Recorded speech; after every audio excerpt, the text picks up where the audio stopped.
On every climb, there's a moment when everything in you screams, turn around, go back, this is too hard, you're not ready. That's resistance. Most people interpret resistance as a red light. They think it means stop, but here's a different take on it. Resistance isn't a signal to retreat. It's actually your green light to advance. It's a sign you're growing. It's proof you're stepping beyond the boundaries of what's comfortable or familiar. Someone on my team found a quote that said, if I've learned anything from video games, it's that when you meet an enemy, you're going in the right direction. And the same is true for your new avatar. The more resistance you feel, the more likely it is you're doing the right things. Resistance is misunderstood because it feels uncomfortable. It can be anxiety in your chest, doubt swirling in your head, or a tightness in your stomach. You might experience resistance before a difficult conversation, before publishing your first blog, before hitting send on an email asking for support. But resistance doesn't mean you're doing it wrong. It means you're doing something meaningful, something brave. Here's a story from one of my climbs. There was a moment on a mountain when I faced a wall of ice and rock that seemed impossible. My legs were shaking, my breathing was shallow, and my mind started racing with doubts. What if I fail? What if I slip? What if I'm not strong enough to finish? In that moment, every instinct told me to retreat. But I learned by then that resistance wasn't my enemy. It's my ally. It was signaling the exact spot I needed to move through to reach the summit. Instead of stepping back, I took a deep breath and moved forward, one cautious step at a time. And you know what? Each small step built momentum, and soon I was standing at the top, feeling a rush of pride and exhilaration. This is exactly how resistance works in your daily life too. Whether you're pursuing a business goal, improving your health, deepening your relationships, or stepping into new leadership, resistance will always appear. It's inevitable. The key is to recognize resistance not as a warning to stop, but as an invitation to push forward. Today, you're going to adopt a powerful new rule, or motto, or mantra, whatever you want to call it. And it's incredibly simple, yet deeply transformative. Here it is. If I feel it, I do it. What does this mean in practice? It means the moment fear or discomfort arises, you don't pause, debate, or hesitate. You immediately take one small action forward within 60 seconds. Here's what it could look like. If resistance appears when you think about working out, your micro action might simply be putting on your workout shoes and doing 5 jumping jacks.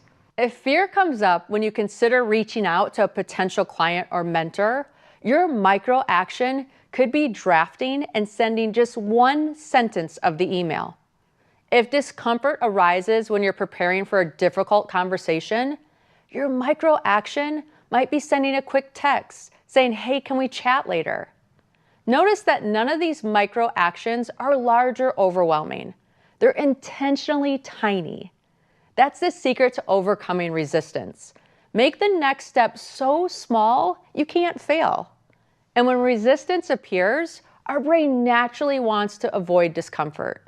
But when you take just one tiny action, you short circuit that avoidance loop.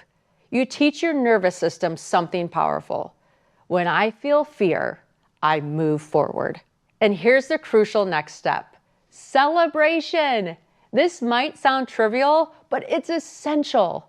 After each small step you take through resistance, immediately celebrate it. It can be as simple as smiling and whispering, I did it. Give yourself a quick fist pump or just nodding in recognition. This celebration reinforces to your subconscious that action is safe, growth is rewarding, and that you're capable of moving forward when fear shows up. Think about training a puppy. You reward it when it does something right.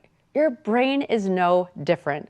When you consistently reward yourself for small actions in the presence of resistance, your nervous system starts rewiring itself. Soon, it no longer defaults to hesitation or avoidance. It instinctively moves towards action and growth. This habit of leaning into resistance doesn't just help you achieve goals, it reshapes your identity. You become someone who acts decisively in the face of doubt. You become someone who sees fear not as an enemy, but as a compass pointing towards meaningful action. You build undeniable proof that you can handle discomfort and uncertainty, and each small action builds momentum and confidence. Imagine yourself weeks or months from now. Picture how your life looks when your automatic response to resistance is action, not avoidance. See yourself completing projects you've dreamed of, having conversations you've been avoiding, taking opportunities you would have missed before. Visualize the pride, growth, and sense of fulfillment you'll feel. This isn't just theoretical. It's the predictable result of repeatedly practicing your new habit. If I feel it, I do it. Remember, resistance isn't an obstacle to your goal. It's the path itself. Each small step forward through fear builds the resilience you need to handle bigger and bigger challenges. Resistance is the training ground for greatness. It's the proving ground of your new identity. So next time resistance shows up, and it will, don't wait for the discomfort to disappear. Don't wait until you feel ready. Just lean in. Take that tiny, courageous step forward immediately. Celebrate it. And trust deeply that the strong, confident, resilient person you're becoming is built one brave action at a time.